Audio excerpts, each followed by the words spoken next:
이 사무엘상 25장 1절부터 44절 말씀 가지고 나발과 아비가일이라는 제목으로 하나님의 말씀을 나누겠습니다.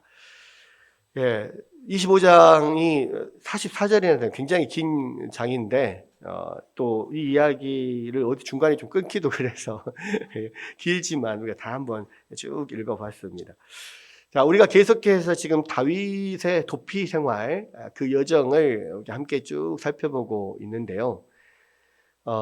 지금 이제 도피 생활이 지속되면 지속될수록 계속해서 이 사울의 그런 추적에 다윗이 잡힐 듯 말 듯 그런 가운데 있고, 사실 그 가운데서 이제 오늘 우리가 24장에 봤을 때는 사울이 이 다윗을 잡으려고 왔다가 동굴에 들어가서 이렇게 용변을 볼일을 보는 그런 가운데 거기에 안에 있었던 다윗이 사실은 사울을 죽일 수 있었지만 여호와의 기름 부음 받은 종이기 때문에 죽이지 못하고 죽이지 않겠다 이렇게 이야기를 하면서 이제 겉옷만 자랑만 잘라서 내가 죽일 수 있었으나 죽이지 않았습니다. 당신은 하나님의 기름 부음 받은 종입니다. 이야기를 하면서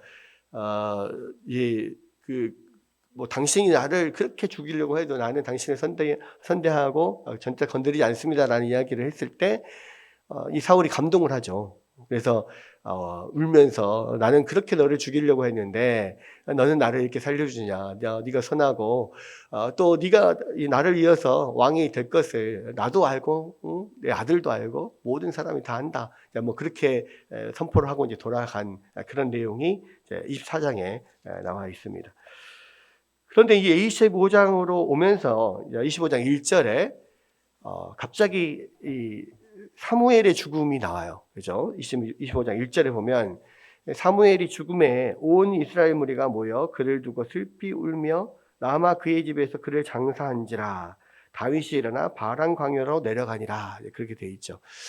그러니까 이 사무엘의 죽음, 사실은 사무엘이 굉장히 중요한 사람이잖아요. 왜냐하면 이 사무엘 상하를 쓴 사람이 또 사무엘이기도 하고요. 또 이 사무엘이라고 하는 이름 자체가 결국 이 사사시대에서 왕정시대로 넘어가는 그 다리 역할을 하는 굉장히 중요한 사람이거든요. 그래서 이 사무엘이라고 하는 사람이 되게 중요한데, 이 사무엘은 그러니까 원래 사사시대의 제일 마지막 사사라고 할 수 있는 그런 사람이고, 또 이 처음으로 어떤 왕정 시대를 시작하는 왕을 기름 부어 세운 사람이고 선지자이기도 하고 제사장이기도 하고, 그러니까 뭐 그때 당시에 가장 중요한 자리는 다 갖고 있는 그런 사람이잖아요. 그런 의미에서 굉장히 중요한 사무엘 선지자고, 또 이제 이 사무엘 선지자는 다윗에게 있어서는 어떤 최후의 보루, 또 정신적인 어떤 보루죠. 그래서 사무엘이 그래도 지금 사무엘과 함께 있지는 못하지만 그러나 사무엘이 살아 있음으로 인해서 그래도 사울 왕이 무언가 누구 눈치 볼 사람이 좀 남아 있는 거예요. 근데 이제 문제는 어떻게 됩니까? 그 중요한 사무엘, 또 다윗에게 있어서 어떤 정신적인 최후의 보루인 사무엘마저도 이제 죽게 됩니다. 그러면 어떻게 돼요? 진짜로 어떤 사람도 이제는 기댈 사람이 없는 거죠. 다윗의 입장에서는.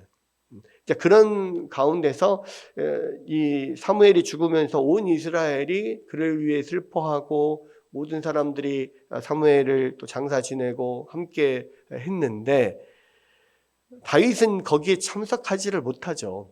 왜냐하면 거기 올라가는 가운데 잡힐 수도 있고 많은 사람들이 보는 앞에서 또 사울왕도 분명히 그런 사무엘의 어떤 장사를 지내는데 여러 가지로 또 개입을 했을 텐데 갈 수가 없죠. 오히려 이 다윗은요, 사무엘에 있는 위쪽 라마는 그 이스라엘 또 위쪽 지역이잖아요.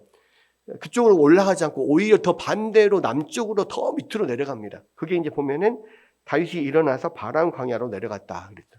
지금 다윗이 도피 생활을 하고 있는 곳이 사해바다 근처예요.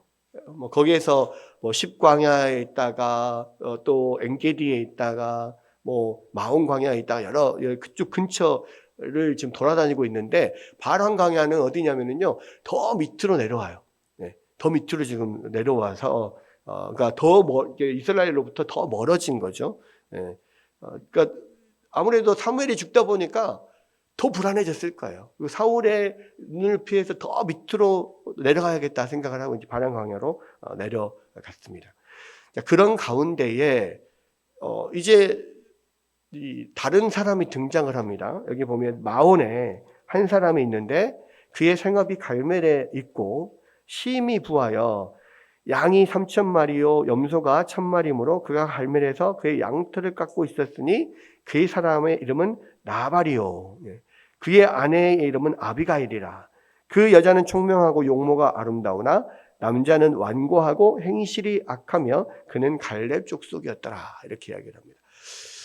이제 사울을 피해서 계속 도망다니는 다윗의 도피 생활을 계속 이야기를 하다가 갑자기 이 아비가일과 나발에 대한 이야기가 쫙 나와요. 그러니까 왜 갑자기 이 시점에서 나발과 아비가일의 이야기가 나오냐라고 했을 때 사실 이 나발의 이름이 바보, 어리석은 자라는 뜻이거든요. 어리석은 자. 여기서도 이름이 나발이니 어리석은 자다. 또 이 아주 완고하고 행실이 악한 자다. 뭐 이렇게 소개를 하고 있습니다. 우리가 생각할 때 성경에 보면은요, 어떻게 이름을 이렇게 지었을까? 아니 자기의 부모가 나발이 태어나서 나면서부터 나발이라고 이름을 짓지는 않았을 텐데, 아니 태어나는 아이한테 어리석은 자, 바보 뭐 이런 이름을 지어줄 이유가 없잖아요. 근데 어떻게 이름을 이렇게 짓지? 우리가 그 성경을 읽다 보면 되게 아니 어떻게 이름을 이렇게 지었을까 하고 안 좋은 이름을 붙인 사람들이 있어요. 근데 왜 그렇게 안 좋은 이름이 붙은 사람들이 등장을 하냐면 그 성경에 나오는 이름이 태어나면서부터 부모로부터 받은 이름도 있지만 살아가면서 별명처럼 붙여지는 이름도 있어요. 그래서 이제 대부분 안 좋은 뜻으로 이렇게 붙여진 이름은요, 별명처럼 붙여진 이름이라고 볼 수 있습니다. 그러니까 이 사람이 얼마나 어리석고 악하고 사람들에게 평판이 안 좋았든지 이름이 나발이라고, 어리석은 자, 뭐 바보, 뭐 이런 식으로 이름이 붙여진 거예요. 근데 이 나발이라고 하는 사람을 소개하면서 보면 이 나발을 통하여서 오버랩 되면서 이렇게 생각되어지는 그런 사람이 있습니다.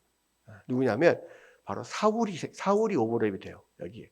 그래서 지금 나발의 이야기는요, 사울과 겹치는 면이 많아요. 왜 그러냐면 여기서도 보면 그가 심히 부하다 그랬을 때, 심히 부하다라고 하는 것을 이 히브리어에서는 히브리어적인 표현으로 보자면 그가 심히 컸다 이렇게 이야기를 합니다. 그러니까 굉장히 great했다, 굉장히 심히 컸다 이렇게 여겨지는데, 그 great 또는 크다라고 하는 이 단어는 진짜로 키가 크다라고 하는 뜻도 있고 영향력이 크다는 뜻도 있습니다. 그래서 여기서는 그가 심히 크다를 이제 심히 부하다 이렇게 표현하는 게 뭐냐면, 나발이 심히 컸던 부분은 재력적인 부분에서 이렇게 심히 큰 위대한 이런 뜻이에요. 그런데 이 나발이 지금 사는 곳이 마온이고, 그리고 그가 주로 양을 치는 곳이 갈멜이라고 하는 곳입니다. 거기가 이제 거의 가까운 그 곳인데, 이 마온이라고 하는 곳을 보면 우리는 누구를 생각할 수 있냐면 사울을 생각할 수 있어요. 왜냐하면 사울이 다윗을 잡으려고 지금 계속 뭐 십광야로 마온 광야로 막 이렇게 쫓아다닐 때 마지막에 거의 다윗을 딱 잡을 뻔했는데, 그때 블레셋 사람들이 쳐들어와가지고 그 소식을 듣고 군사를 돌려서 돌아가야 됐던 곳이 어디냐면 바로 이 마온 광야거든요. 그래서 그런 면에서 사울하고 나발이 연결이 되고, 또 사울도 심히 큰 자입니다. 그러니까 키가 다른 이스라엘 백성들보다 거의 한 자나 머리 하나가 더 컸다 그랬죠. 심히 큰 자고, 또 사울은 이스라엘 전체에서 가장 권력이 큰 자죠. 그래서 키가 크고 권력이 큰 왕으로서의 사울, 또 재산이 심히 큰 어리석은 자 나발, 두 사람이 서로 이렇게 비교가 되고 오버랩이 되는 거예요. 성경에서도 사울을 이 굉장히 큰 권력을 가지고 있지만 어리석은 자라고 이야기를 해요. 그러니까 이 사울이 아말렉과의 전쟁에서 이 사무엘 선지자를 기다리지 못하고 끝까지 기다리다가 결국 안 오니까 자기가 제사를 드리는 이런 우를 범하잖아요. 그랬을 때 사무엘 선지자가 와가지고 한 말이 뭐냐면, 왕이 심히 어리석게 행하셨습니다, 이렇게 이야기를 해요. 물론 이제 한글 번역에는 그렇게 나와 있지 않습니다. 원문 번역을 보면 심히 어리석게 행동했습니다, 이렇게 이야기를 하고, 그 이후에 나오는 여러 가지 일들이 어리석은 일들을 해요. 그리고 결정적으로 성경에서는 시편에 보면 어리석은 자들은 하나님이 없다 한다, 이렇게 이야기하거든요. 그러니까 하나님이 없다라고 하는 사람, 하나님을 믿지 않는 사람들을 어리석다라고 표현을 하거든요. 근데 그 하나님을 믿지 않는, 하나님이 세운 왕이지만 하나님을 믿지 않는 사람이 누구냐면 사울이에요. 그러니까 심히 어리석은 거죠. 왜? 하나님이 직접 기름 부어 세웠는데 하나님을 의뢰하지 않고 신뢰하지 않아요. 하나님을 믿지 않아. 그러니까 그런 면이 이 사울과 나발을 자연스럽게 오버랩 시키고 자연스럽게 비교하게 만드는 겁니다. 근데 이제 그런 면에서 사울의 다른 모습, 또는 사울처럼 어리석은 면을 가진 나발이 또 다른 어떤 사울의 모습으로 등장을 하는데, 여기에서 중요한 거는 뭐냐면, 다윗이 둘 다 그 어리석고 아주 큰 사람, 또는 영향력이 큰 사람임에도 불구하고 사울을 대하는 것과 나발을 대하는 게 달라요. 그런 면을 여기서 대조해서 지금 보여주는 겁니다. 자, 보면은 이 나발이 심히 양과 염소가 많았고, 지금 이때가 언제냐면 그 나발이 양털을 깎을 때예요. 그러니까 우리가 이제 목축을 하다 보면은 무조건 고기를 잡아서 먹으려고 기르는 게 아니잖아요. 그러니까 양이나 염소를 기르는 이유는 여러 가지 이유가 있는데, 그 중에서 그 양과 염소를 가지고 돈을 벌 수 있는 것들 중에 하나가 털을 깎아서 파는 거고요. 또 그 젖을 짜서 뭐 우유나 뭐 치즈나 뭐 여러 가지 유제품을 만들어서 파는 것. 그리고 이제 하나는 고기를 먹는 것. 이제 이런 건데, 고기는 한번 죽으면 끝나기 때문에 이거 별로 그렇게 생산성이 있는 거는 아니죠. 그러나 양털이라든지 유제품을 만드는 것은 계속 그것들을 자라나면 또 깎아서 팔고, 또 유제품도 계속 젖은 나고 하니까 이런 면에 있어서는 굉장히 생산성이 있는 겁니다. 그래서 한 번에 돈을 많이, 목돈이 들어오는 때가 언제냐면 양털을 깎을 때예요. 그러니까 이제 이게 농사 짓는 것으로 생각을 해보면 추수할 때하고 똑같은 거예요. 보통 1년에 한 번씩 양털을 깎거든요. 그러니까 우리가 추수를 하고 나면은 복식을 걷어놓고 어디에 감사의 축제를 벌이잖아요. 그런 것과 마찬가지로 양털을 이렇게 크게 목양을 하는 사람이 양털을 깎는 때는 축제의 때예요. 왜냐하면 목돈을 거둬들이는 그런 때니까.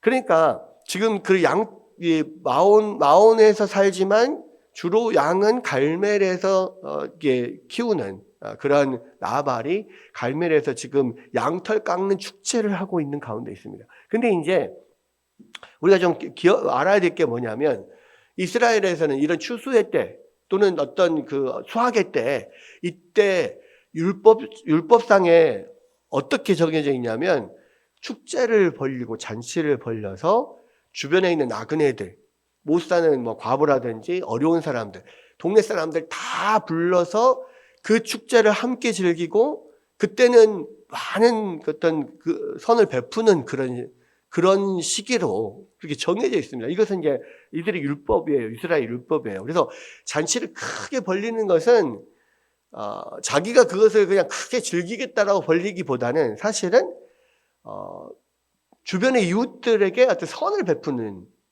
그런 시기라는 말이에요. 근데 그렇게 잔치를 베풀 때 다윗이 그 자기 수하 10명을 친히 뽑아가지고 나발에게 보내요. 그래서 이제 그 안부를 묻게 하고 오늘같이 좋은 날 또 우리를 좀 선대해라. 우리에게도 먹을 것을 좀 나눠주라. 라고 이야기를 합니다.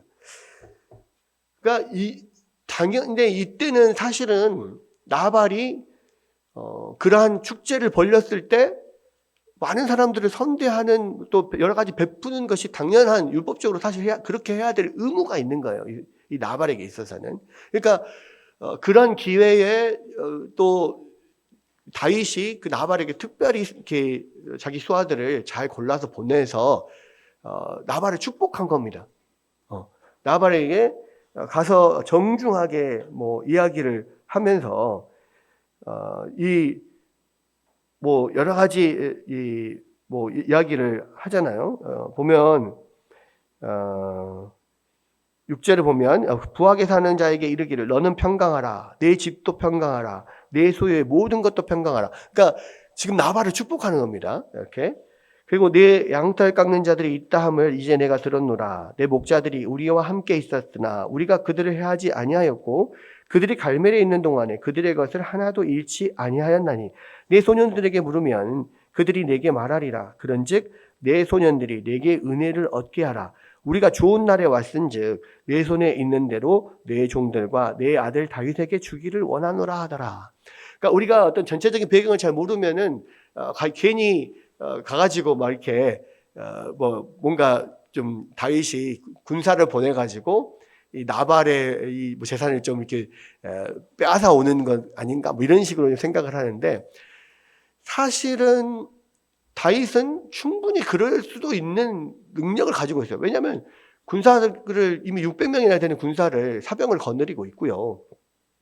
그 군사력으로 어느 정도 분위기만 잡고 협박을 해도 많은 사람들이 그냥 가져가십시오 그냥 막 이렇게 내줄 수도 있는 거예요. 그런데 절대 강압적으로 하지 않고 또 하나는 뭐냐면 나름대로 이 다윗은 나발에게 좀 이렇게 좀 달라고 요구할 만한 일을 또 했어요.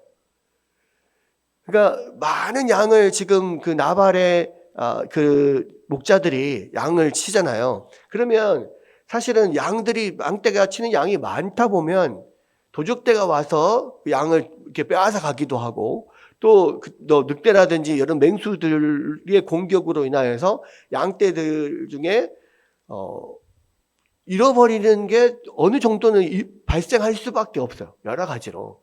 많다 보면 그중 뭐 한 10분의 1 정도는 이래저래 잃을 수도 있고 뭐 그렇습니다. 그러니까 사실은 이제 만약에 이 다윗의 군사들이 그 나발의 양떼를 지켜주지 않았다면은 그런 많은 것들을 사실 잃어버릴 수 있었는데 다윗이 아무런 것들을 고용 관계도 아니고 아무것도 바라지 않고 그냥 옆에서 그 수하들을 보내서 지켜줬단 말이에요. 그것을 그 나발의 그런 목자들이 다 알고 있어요. 그러니까 이것은 흔치 않은 일이잖아요. 아니 내일도 아닌데 굳이 군사를 보내가지고 밤에 잠도 못 자고 지키고 이렇게 할 필요가 없잖아요. 근데 왜 그렇게 했겠습니까? 다윗은 지금 도망을 다니는 그런 가운데 있어서 그 많은 사람들을 먹여 살릴 만한 어떤 이렇게 그 경제 활동을 할 수 있는 그런 상황이 아니에요. 그러니까 누군가에게 얻어오든지 빼앗아 오든지 해서 어떻게든 그 많은 이 사람들을 먹고 살아야 되는 그런 가운데 있단 말이에요. 그런데 다윗의 입장에서는 그렇게 강압적으로 뺏어서 약탈을 해서 먹고 이렇게 생명을 유지하고 싶진 않아요. 왜냐하면 다윗은 어쨌든 이스라엘의 왕으로 기름 부음 받은 사람이잖아요. 그러니까 근데 그러한 이스라엘 백성들을 약탈을 해서 먹는다? 그거는 비록 자기의 상황이 지금 별로 좋지 않다 할지라도 그렇게 해서는 이거는 하나님 기뻐하시는 일이 아니라고 생각을 하는 거죠. 그래서 이제 그 다음에 할 수 있는 일은 뭐냐면 그냥 스스로 그런 사람들을 좀 보호해 주면서 그냥 그 사람들이 답례로 고맙다고 이렇게 먹을 것도 주고 뭐 하면 이제 그것을 받아가지고 그런 이제 그런 이렇게 끼니를 입고 소아들을 함께 먹고 이제 이렇게 했던 거죠. 그런데 특히 이제 이 나발은 굉장히 부자고 지금 양털을 깎으면서 막 엄청나게 많은 지금 재산을 막 긁어 모으는 그런 때니까 가서 우리가 또 그렇게 한 일도 있고 하니까 알아서 좀 챙겨 주십시오. 그러면은 또 흔쾌히 또 기분 좋게 또 이렇게 해줄 수 있고 이제 그런 것을 생각을 하고 보냈는데 웬걸 나발이 완전히 그냥 안면 몰수하고 아주 그냥 모욕적인 말을 해버리는 거예요. 그렇게 좋게 막 축복도 하고 막 이렇게 했는데 나발은 뭐라고 이야기하냐면 나발이 10절에 보니까 나발이 다윗의 사환들에게 대답하여 이르되 다윗은 누구며 이새의 아들은 누구냐? 다윗이 누구야? 모르는 사람처럼 이야기를 합니다. 근데 또 뒤에 보면 이새의 아들은 누구냐? 다윗이 이새의 아들이라는 걸 알아요. 근데 전혀 모르는 것처럼 막 이야기를 하면서 뭐라고 합니까? 요즘에 각기 주인에게서 억지로 떠나는 종들이 많다고 하던데 내가 알지도 못하는 자들에게 이 내 떡과 물과 이 내 양털 깎는 자들에게 줘야 될 이 고기를 내가 왜 줘야 되느냐? 이렇게 이야기를 하는 겁니다. 그러니까 굉장히 지금 무시하고 경멸해 버리는 거죠. 그러니까 몰라서가 아니라 그냥 뭐 여기 서울에 지금 쫓겨다니는 뭐 그런 신세에 있는 아주 뭐 별 볼 일도 없는 놈이 와가지고 나한테 뭐 주라고 막 이런 식으로 지금 이야기를 한 거예요. 그러니까 그 이야기를 듣고 이제 다윗의 소아들이 화가 나서 이제 돌아가서 보고를 하니까 다윗이 완전히 화가 나가지고 자기의 소아들에게 다 무장을 시켜가지고 600명 중에 200명은 남겨놓고 400명을 전체 무장을 해서 이 나발에게 속한 모든 사람들, 모든 남자들을 내가 다 죽이지 않으면 내가 하나님 앞에 벌을 받을 것이다 하고 분노에 차가지고 이제 막 나발에게 달려오고 있는 가운데 있는 겁니다. 여러분, 그러니까 지금 나발이 한 행동은요, 우리가 이게 어떤 전후 맥락을 잘 모르고 보면은 좀 뭐 그럴 수도 있겠지 이렇게 생각하겠지만 지금 다윗이 그동안 나발에게 했던 그 모든 어떤 선한 행동들을 일시에 다 무시해버리고 이 다윗을 경멸하는 그런 아주 모욕을 준 그런 상황이란 말이에요. 그리고 게다가 여기서 보면 나발은 갈렙 족속이라 그랬어요. 갈렙 족속. 갈렙이 누굽니까? 예, 이 애굽에서 출애굽해서 나온 사람들 중에 딱 2명만 살아서 가나안 땅으로 들어오고 나머지는 다 광야에서 죽었잖아요. 그 2명이 누굽니까? 여호수아하고 갈렙이죠. 여호수아는 에브라임 지파였고요. 갈렙은 유다 지파였어요. 그러니까 이 나발이 갈렙의 후손이었다는 겁니다. 유다 지파였다는 거예요. 다윗이 유다 지파잖아요. 같은 유다 지파이고 그런 유다 지파에서 굉장히 유명한 다윗을 모를 리가 없잖아요. 그리고 사실은 팔은 안으로 굽는다고 같은 유다 지파니까 더 이게 좀 사울로부터 좀 보호하려고 하는 그런 면들도 유다 사람들에게는 있는데 지금 나발은 완전히 이 다윗을 그냥 다윗에게 완전히 등을 돌리고 그냥 완전 사울 편에 지금 있는 거예요. 그래서 완전히 무시를 하고 이 곧 사울의 왕에 잡혀서 죽을 사람 그럴 존재인데 내가 뭐 하려고 너희를 도와주냐? 내가 괜히 도와줬다가 나도 해코지를 당할 수도 있는 거 아니야? 약간 이런 마음도 있고 아예 그냥 그래서 더 그냥 모른 척 했으면 그나마 더 낫겠는데 완전히 그냥 무시를 하고 모욕을 해버린 거예요. 그런데 사실은 결국 자기 무덤을 파는 거죠. 다윗은 그 이야기를 듣고 굉장히 분노를 했습니다. 그러니까 다른 사람도 아니고 갈렙 족속이면은 유다 지파 중에서도 굉장히 나름대로 좀 영향력이 있는 그 지파에 그런 또 부유한 유력한 그런 재력가잖아요. 그런 사람이 이 다윗을 그렇게 무시하고 등을 돌리고 지금 그렇게 한다. 화가 나서 이제 이 나발을 죽이겠다. 나발에게 속해 모든 사람 남자들 다 죽이겠다 하고 지금 달려오는 겁니다. 그런데 그 나발의 아내 아비가일이라고 하는 아내가 이제 앞에 소개됐잖아요. 나발은 어리석고 악한 사람인데 아비가일은 아름답고 총명한 사람이었어요. 어떻게 이렇게 부부가 만났는지는 모르겠어요. 참 하나님의 그런 또 그 섭리는 참 오묘한데 결국 어떻게 보면 나발이 그렇게 악하고 어리석은데도 불구하고 이런 부를 어떤 형성할 수 있었던 것은 사실 어떻게 보면 총명하고 아름다운 이 아비가일 덕이 크지 않았을까라는 생각을 합니다.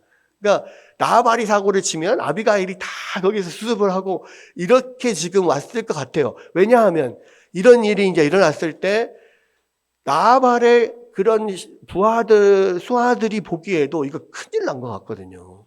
이건 나발이 이렇게 해서는 안 되는데 다윗에게 지금 이렇게 된다고? 그러면 이제 잘못하면 이제 다윗이 가만히 있지 않겠다 생각하니까 놀래가지고 그 아내 아비가일에게 막 달려와요.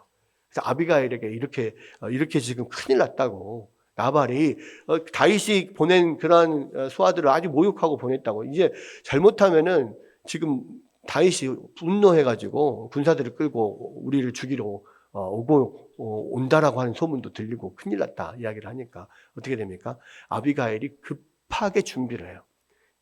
급하게 뭘 준비를 하냐면 여러 가지 먹을 것을 막 준비를 하는데 18절에 보니까 급히 떡 200덩이와 포도주 2가죽 부대와 잡아을 위한 양 5마리, 볶은 곡식 5세야, 건포도 100송이, 무화과 뭉치 200개를 가져다가 나가기 싫고, 사실은 이제 지금 다윗의 부하들이 600명이나 되고 또 함께하는 여러 가족들도 있을 거니까 그 사람들 다 먹이려면 더 많이 필요하긴 한데요. 당장 있는 것 없는 것 다 지금 막 긁어 모아가지고 급하게 지금 싸들고 온 겁니다. 그러니까 뭐 그거를 많이 준비하려면 시간이 더 많이 걸리는데, 하여간 당장 준비할 수 있는 것만 얼른 빨리 싸가지고 이제 막 급하게 달려가는 거죠. 그랬을 때 그렇게 막 달려가다가 이제 중간에서 다윗 일행을 만나게 됩니다. 그러면서 다윗을 보니까 23절에 아비가일이 다윗을 보고 급히 나귀에서 내려 다윗 앞에 엎드려 그 얼굴을 땅에 대니라. 그러니까 엎드려 가지고요, 이 말을 땅에 대일 정도로 완전히 굽힌 거죠. 이거는 그 사람 앞에서 완전한 복종을 뜻하는데, 이게 당장 어떻게 누가 이걸 했냐면요, 다윗이 그 앞에서 24장에서 사울에게 했던 거예요. 사울의 옷자락을 베고 사울이 가는 것을 이제 나중에 멀리서 다시 사울을 불러가지고 그 머리를 땅에 대고 엎드려 절하죠. 그건 뭐냐면 사울에게 절대적인 복종을 지금 표현하는 거거든요. 그래서 그리고 사울에게 나의 주, 나의 왕이시여 계속 이야기를 하잖아요. 이제 그런 것처럼 그 비슷한 장소에서 아비가일이 그렇게 다윗에게 엎드려서 완전한 복종을 표하면서, 이 아비가일이 정말로 지혜로운 사람이라는 걸 어떻게 알 수 있냐면 이 다윗에게 하는 모든 그 대화에서 그 면이 다 드러나요.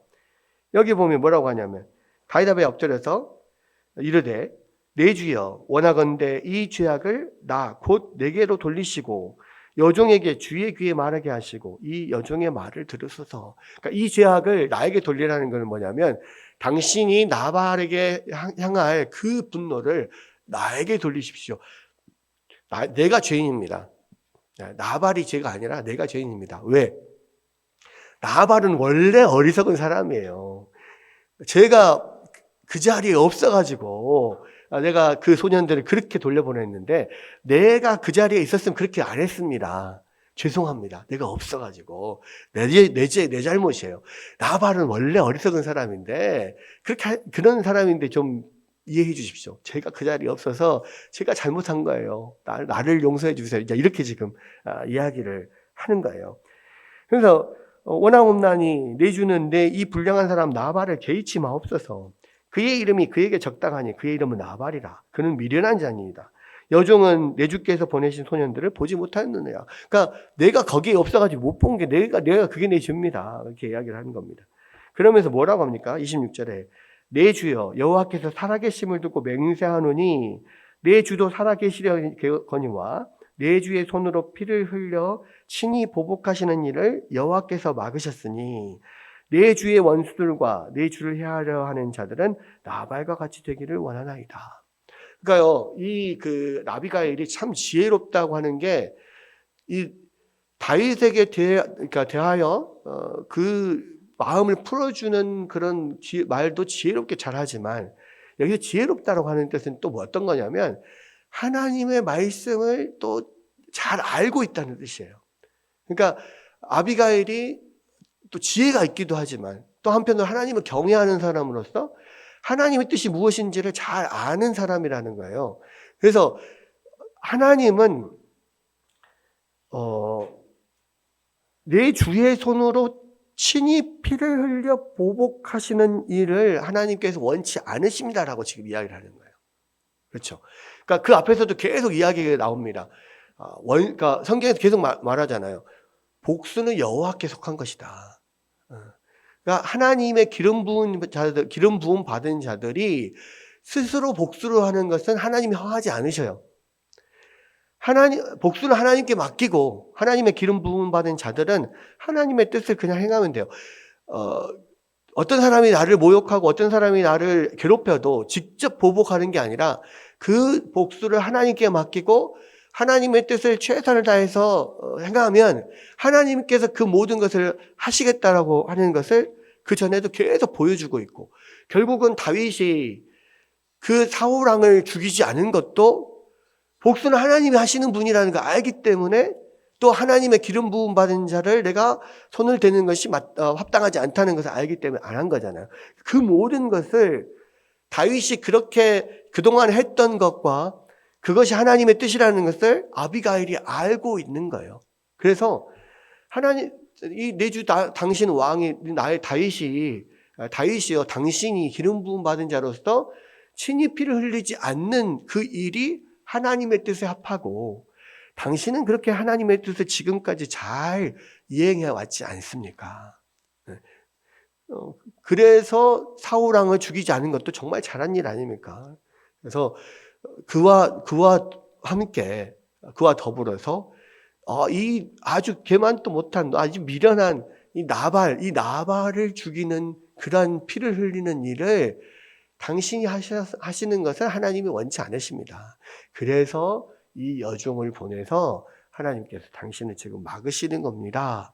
다시 한번 생각하게 하는 거예요. 지금 다윗의 입장에서는 분노로 막 완전히 지금 화가 나가지고 그냥 자기가 스스로 자기의 모욕 받은 것에 대해서 복수를 하려고 지금 나섰는데 거기에 대해서 하나님의 뜻은 스스로 복종하는 게 아니지 않습니까? 라고 지금 이야기를 한 거예요. 이 말을 들으면서 분노에 휩싸여서 지금 전혀 이성적인 판단을 못하고 있던 다윗이 맞아, 그렇지, 다시 한번 생각을 할 수 있게 되는 거죠.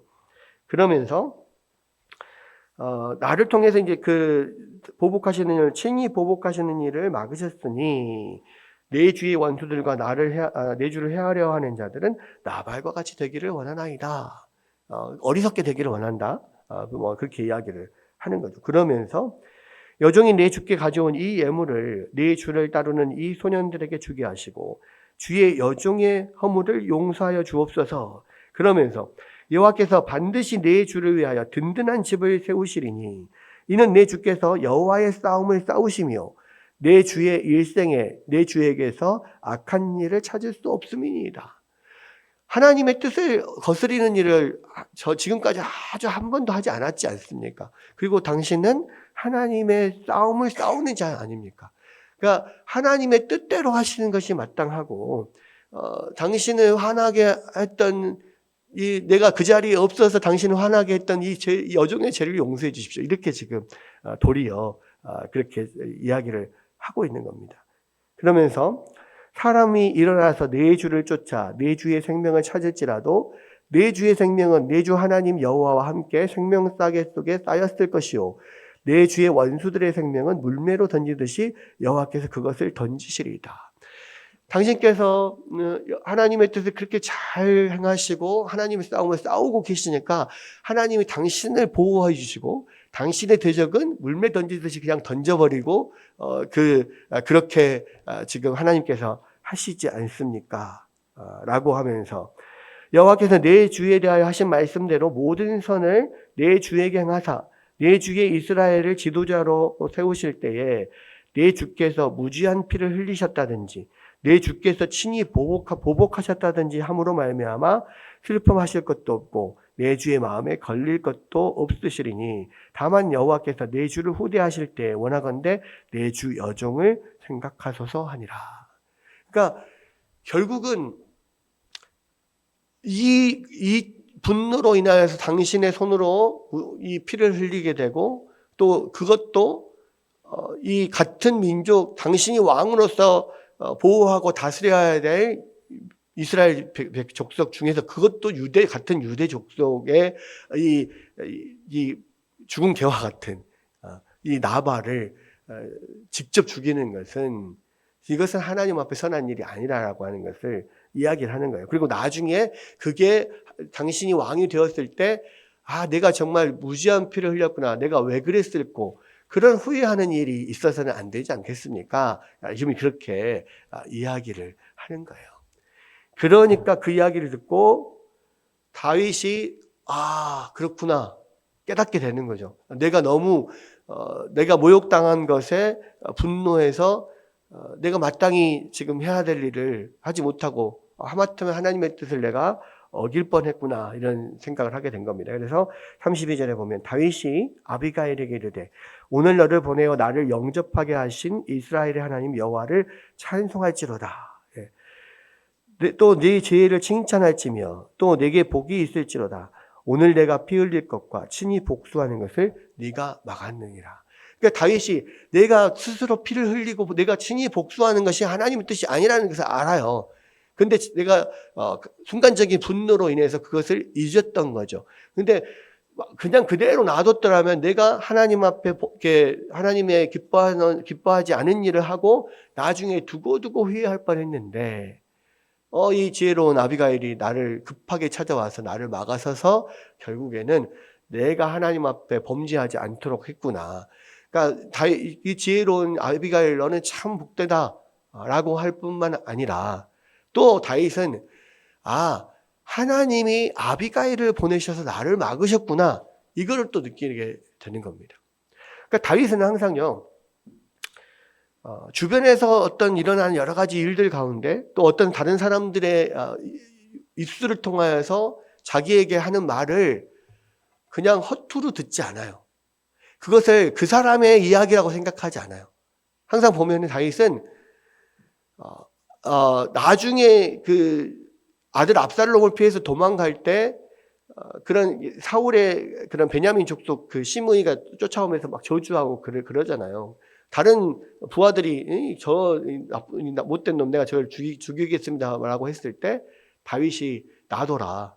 하나님이 시므이를 통해서 나를 책망하는 줄 누가 알겠느냐. 그렇게 이야기하거든요. 그러니까 다윗은 다른 사람들이 자신을 책망하는 것이나 자신에게 안 좋은 이야기를 쓴소리를 하는 것을 듣기 싫어하지 않아요. 그리고 오히려 그것은 하나님이 저 사람을 통해서 나에게 말씀하시는 거다 이렇게 생각을 합니다. 그러니까 다윗의 어떤 그런 마음, 이렇게 순수한 마음들, 하나님을 향하여서 늘 이렇게 열려 있는 마음들이 자기 주변에서 일어나는 일과 자기 주변 사람이 자기에게 하는 이야기를 허투루 듣지 않아요. 그것을 하나님이 하시는 거라고 생각을 해요. 여기서도 아비가일이 자기에게 와서 진언하는 거, 그렇게 이렇게 이야기를 하는 것을 하나님의 음성으로 듣는 거예요. 그러면서 하나님께 감사를 드리는 겁니다. 생각을 해보니까 아니 하나님의 백성을 보호하고 지켜야 될 왕이 오히려 칼을 들어서 그 백성을 죽인다? 그건 정말 하나님의 뜻을 행하지 않는 거거든요. 아하, 내가 하마터면 하나님 앞에 범죄할 뻔했구나. 이거를 깨닫게 되는 거죠. 그러니까 다윗의 어떤 장점이라고 하는 것이 참 그런 거예요. 다윗이 겸손하다고 하는 게 뭐냐면 성품이 온유하다는 의미가 아니라요. 겸손함이라고 하는 것은 하나님 앞에서 자기에게 일어나는 모든 일에 대해서 하나님이 나에게 이 일을 베푸신다 생각하고 그것을 다 받아들여요. 그것을 거부하지 않아요. 여러분, 겸손함의 특징이 뭐냐면요. 다른 사람들의 말을 잘 귀담아 듣습니다. 그게 겸손한 거예요. 성격이 온순하고 온유하다고 해서 겸손한 게 아니에요. 보면 이 다윗을 보면 잘 알 수가 있어요. 그래서 다윗은 이 아비가일의 이야기도, 심지어는 자기를 저주하는 시므이의 이야기도 다 받아들이고 쓴소리도 좋은 소리도 다 받아들여서 다시 한번 자기 앞에서 하나님 앞에서 자기를 돌아보는 계기로 삼는 사람이거든요. 그렇게 해서 결국은 무지한 피를 흘리는 일을 하나님께서 막으셨다는 것을 찬양하고 이 아비가일을 돌려 보냅니다.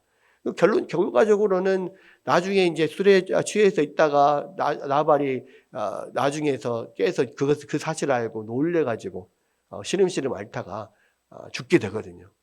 그랬을 때 다윗이 하나님께서 내 손을 들어서 그 사람을 보복하게 않게 하고 하나님이 대신 그 사람을 보복하고 치셨구나. 그렇게 고백을 하고 그 지혜로운 여인 아비가일을 자기 아내로 데리고 옵니다. 사실은 아비가일에게 다윗은 선대한 거예요. 왜? 아비가일이 과부가 되면은 세상에서 가장 불쌍한 사람이 되거든요. 아무리 자기가 부자 남편의 아내였어도 남편이 죽는 순간 자기 아들도 없고 남편도 없으면 그냥 제일 세상에 불쌍한 고아와 과부가 되는 거거든요. 그랬을 때 다윗이 손을 내밀어서 아내로 삼게 되고 그것을 아비가일을 선하게 지금 선대하게 되는 건데요. 여러분 이 이야기를 통하여서 지금 하나님께서 우리 가운데 말씀하시는 게 뭐냐면 복수는 하나님께 있다는 것을 분명하게 이야기해요. 하나님의 백성들은요 스스로 자기가 모욕당하고 스스로 자기가 어떤 해를 입는 것을 갚으려고 해서는 안 돼요. 왜냐하면 모든 복수는 하나님께 달려있어요. 하나님의 백성들은요 그냥 그러한 가운데서도 여전히 묵묵히 그래서 참고 견디고 또 하나님의 방식대로 또 십자가를 지고 그 하나님의 뜻을 행하는 그런 모든 가운데 있으면 하나님께서 그 모든 것에 대한 복수를 해주시는 거예요. 다윗을 통해 성경을 통해서 계속해서 그 이야기를 지금 하고 있는 겁니다. 그래서 우리가 스스로 모욕받은 것에 대해서 스스로 뭔가 보복하려고 해서는 안 돼요. 내가 저 사람 가만 안 둬. 가만둬야 됩니다. 가만두는 것이 하나님의 백성들이 할 일이에요. 가만 안 두는 것은 우리가 할 일이 아니라 하나님이 하실 일이다. 우리가 그게 분명하게 깨달아야 되고요. 그것을 통하여 그렇게 우리가 나를 해야 하는 자에게 스스로 보복하지 않은 것을 통하여서 하나님께서 또 역사하시는 면이 있거든요. 그게 이제 우리가 믿는 자들이 지는 십자가예요. 그런 면을 통하여서 하나님께서 또한 역사하실 것을 기대하고 우리가 그 모든 것을 하나님 앞에 맡기는 것, 이것이 필요하다라는 것이고요. 또 한 가지는 뭐냐면 다윗은요 예수 그리스도께서 하시는 일들을 미리 사실 보여주는 거예요. 예수님께서 오셔서 우리 가운데 두 가지 일을 하십니다. 하나는 십자가를 지시는 일을 하시고, 그러니까 초림 때와 재림 때 하시는 일인데, 초림 때는 예수님이 십자가를 지시는 일을 하고 우리를 대신해서 그 죄값을 치르는 일을 해요. 그렇기 때문에 그 모든 예수님을 공격하는 그 모든 사람들의 공격에 대해서 스스로 보복하지 않아요. 하나님께 온전히 맡깁니다. 그런데 나중에 이제 예수님께서 재림하실 때는 어떻게 됩니까? 심판주로 오시거든요. 예수님이 심판을 하시러 오시는 겁니다. 그러니까 예수님은 두 가지 모습을 다 가지고 있는데 성경에 보면은요, 그 예수님의 일부분을 성경의 인물들이 미리 보여주는데요. 지금 다윗과 솔로몬이라고 하는 이 두 이스라엘의 가장 뛰어난 왕이 예수님의 한 단면씩을 보여줘요. 그래서 다윗은 예수님이 계속 고통받고 고난받고 십자가를 지고 그리고 그 십자가로 승리하는 면을 다윗이 보여줘요. 반면에 솔로몬은 예수님이 재림하여 오셔서 이 땅에 심판하시는 면을 솔로몬을 통해서 보여줘요. 그래서 다윗 때는 절대로 자신을 해코지했던 사람들, 자신을 괴롭혔던 사람을 다윗이 심판하지 않아요. 근데 솔로몬 때가 되면 그 다윗을 괴롭혔던 모든 사람들을 솔로몬이 다 심판합니다. 그 면이 정확하게 두 사람의 모습으로 나누어져서 그리스도의 모습이 보여지거든요. 그러니까 다윗은 여기서 스스로 심판을 해버리면 그러한 다윗이 보여줘야 될 십자가를 지는 그리스도의 면모, 고난받은 종으로서의 면모, 십자가로 승리하는 그런 면모를 온전히 보여주지 못하게 돼버리는 거예요. 하나님의 놀라우신 그러한 구속사의 하나님의 계획 중의 일부를 다윗이 사실은 자기도 모르게 그것을 잘못되게 만들 수 있는 그런 상황이었던 거죠. 그것을 어찌 보면 아비가일을 통하여서 다윗에게 깨닫게 하신 분이 하나님이라는 것을 보여줍니다. 여러분, 그래서요, 다윗의 어떤 장점, 다윗의 겸손함, 다윗 이런 것들을 우리가 볼 수 있지만 사실은 그때마다 하나님이 역사하셨기 때문에 다윗의 그러한 어떤 인품적인 성격적인 장점들이 드러나는 거예요. 우리도 마찬가지입니다. 많은 사람들이 도덕적으로 아주 우수하고 나름대로 막 정말 괜찮은 인격적으로 훌륭한 사람들 분명 있지만요. 하나님의 백성들이 스스로 그렇게 인격적으로 훌륭한 사람은 거의 없어요. 하나님을 붙들고 하나님을 신뢰하고 의지하며 나아갈 때 하나님께서 그렇게 그 사람에게 역사하셔서 그들을 예수님의 닮은 사람으로서 만들어지도록 계속해서 만들어 가시는 것이지, 그 사람의 인품이 정말 훌륭해서 도덕적이어서 그래서 그렇게 막 뛰어난 그런 사람들은 사실은 없는 거예요.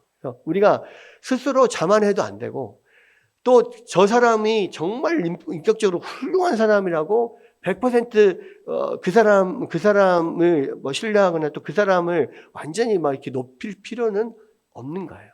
모든 사람들은 다 약점이 있고 모든 사람들은 다 죄 가운데 있어요.